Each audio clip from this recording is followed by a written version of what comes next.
So yun mga idol, buo na tong unit ni ma'am na taga-Tondo, no?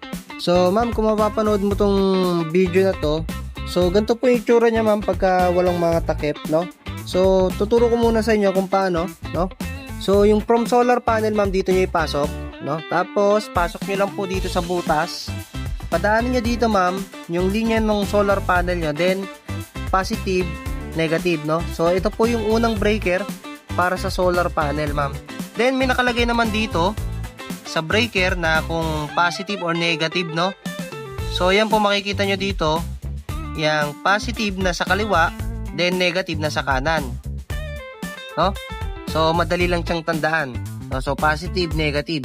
Tapos ma'am, pag nakabit nyo na dito, no? Ito naman yung sa battery ang kasunod, no? So kabit nyo lang din dito sa taas yung positive saka negative ng battery, no? Tapos padaanin nyo lang po din dito yung wire nyo. Kung meron po kayong wire, no, padaanin nyo lang dito. Then ayan, pababa na po yan papunta sa battery nyo.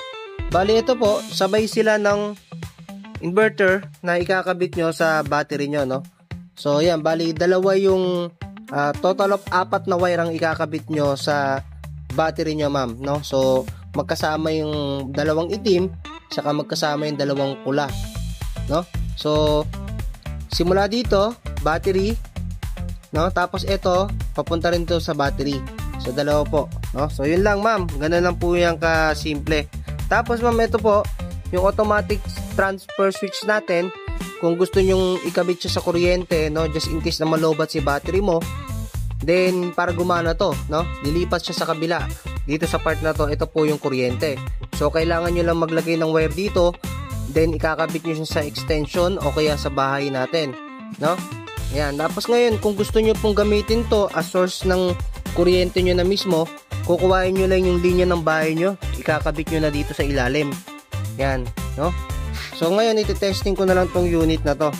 Ma'am, ito naman ang itsura niya, no? Once na nakasarado na siya, no? So malinis pong tingnan. Then ang nakalabas na lang po is wire from inverter, no? So pagka naikabit nyo na rin yung wire nyo dito from battery, so yun na lang din po yung lalabas, no? Dito, then nasa itaas na lang po yung wire ng solar panel nyo, no? Papunta na po yun sa bubong, no? Tapos magte-testingin ko lang to.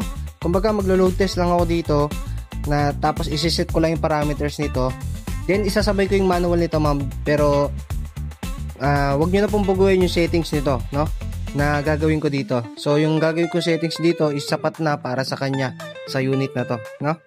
Ayun ma'am, no, ganito po yung sistema niya, no. Bali sa isang battery, dalawa yung positive, dalawa yung negative, no. So ganito po yung gagawin nyo. Then ito ma'am, naka-on na tong system unit, na-set ko na yung parameters noon, buhay na po yung ATS. Tapos itong wire na to ma'am, pag meron kayong wire ng battery, no, papadaanan nyo lang dito sa butas na to. Then palabas po din po yan dito, no. So ito yung electric fan na pinagtitesting ko lang dito sa unit, no. Meron po siyang 3 watts na nakalagay. Power on na natin to, tapos number 3 kagad, tapos ilaw. Yan. So makikita natin may 31 watts, no. So goods na yung unit mo ma'am. Bukas isi-ship na natin to sa'yo, no. Babalitaan na lang kita or pipin kita pagka ready to ship na, ibabalot ko rin to, no. So maraming salamat ma'am sa tiwala. So mga idol, sa mga gusto magpa-setup ng gantong klaseng unit, PM nyo lang po ako, no. Made to order po itong gantong klaseng unit.